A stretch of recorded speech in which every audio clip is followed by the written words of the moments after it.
the 4 Ws of prioritization. So what is prioritization? This is very basic. Like as product managers, this is one of the first few things that we learn either when you are doing a course or when you're going through on-job trainings. This is the first few concepts that are taught to you. What is prioritization? So prioritization is basically an ordering of features by their relative importance. Uh, Features, I'm not talking about user stories or tasks. It is very important to identify the difference between features or themes and user stories. User stories or tasks are at a much lower level, things which are taken up in the sprints for engineering by execution. But what we are talking about here are those features, the high level themes that need to be prioritized, which are then presented to the stakeholders, which drives the way your product is moving. And the second thing to be careful about is relative importance. Everything that you do in a backlog is relative to each other. There is nothing known as absolute importance of a particular task. Even for prioritization that you do as a product manager, you have to be very sure of how you prioritize something over the other tasks that are in the backlog. You need to figure out what the trade-offs are, whether you are making the right trade-offs, or are you actually putting something down in the backlog which needs a lot more attention from you than you're giving it. So that relative importance of these features compared to each other is also very important to take care of. There should be objectivity when you define performance. Performance should not be, the importance should not be just based on your opinion or what people say around you or what your customers are saying. Bring as much objectivity as possible. Bring data and facts and do not just play on opinions. It is definitely one of the must skills concept or skill that you have as a product manager. Like a product manager can be an individual who can really make a 10x impact in the company, in the product, if they are good in prioritization. Because by prioritization, you are driving the entire vision of the company. You are driving what everybody else in the organization is focusing on. So it's definitely a must-have skill. Unfortunately, not many people are good at it because there are a lot of frameworks, there are a lot of content outside which is available on different ways to prioritize backlog. But what is more important to understand the basics of it, and then you go ahead and implement it in whatever way you should fit for yourself and your company. Now, who owns prioritization? Definitely product managers. Product managers are the one individuals who have the right and who are accountable for taking decisions on what gets priority and what does not. If there is anybody else who is determining the priority of a particular task or features, then the product managers need to be in sync with them. They need to make sure that product managers sign off on those priorities if they are not themselves involved in that process, but try to be as involved in prioritization as much as possible.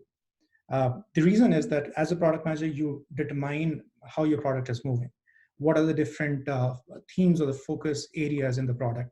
And if you do not have a good handle on how you relatively prioritize these things, then things can go out of your hand any day.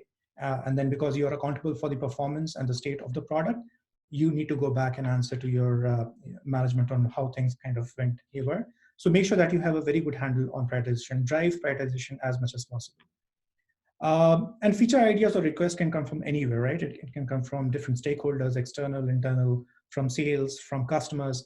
But there has to be somebody who has a 30,000 feet view on the entire product roadmap and who can see where the product is moving, and based on that information and all the data that you have to make that decision on what gets priority and what does not. And that is the job of a product manager. Well, if you don't prioritize your roadmap or backlog, somebody else will. And then it is much better for you to be directly involved in the process, then let somebody else prioritize it for you, and then probably it coming as a shocker. Now, when to prioritize? The recommendation is to prioritize as often as possible. And the reason is that the relative importance of these themes, they keep on changing because the market dynamics are so fluid that everything changes within a month, within a few months.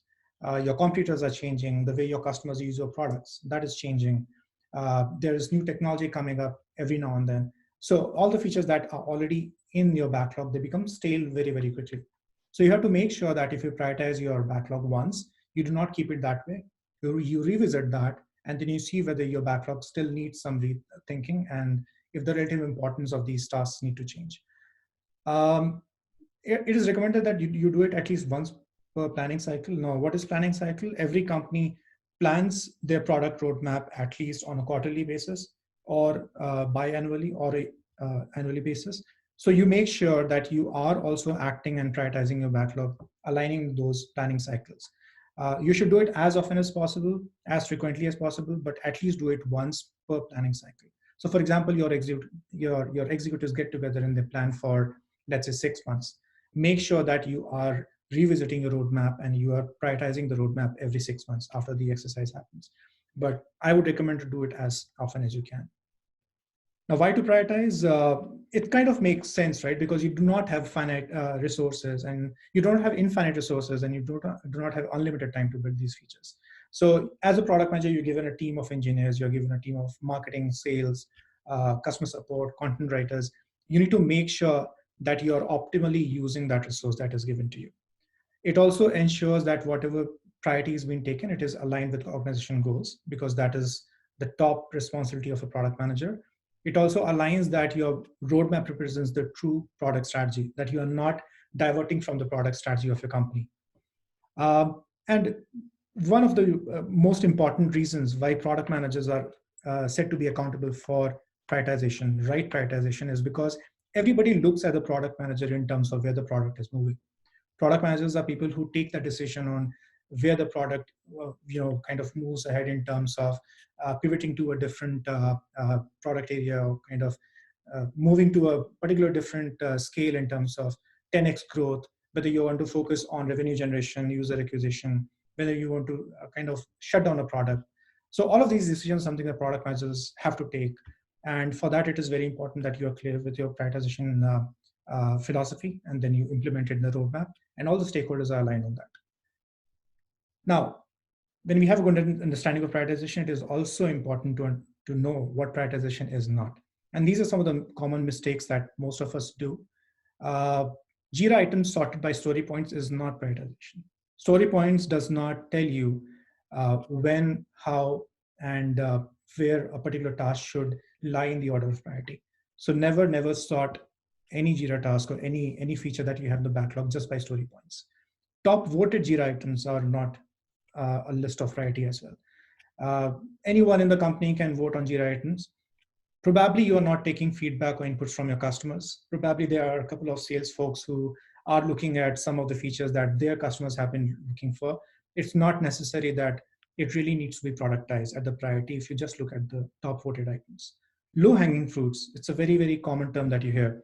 Low hanging fruits need not be the sweetest fruit available to you. Low hanging fruits are only those items which are pretty easy to do. They might not be the most impactful items to do. So don't go looking only for these long hanging fruits.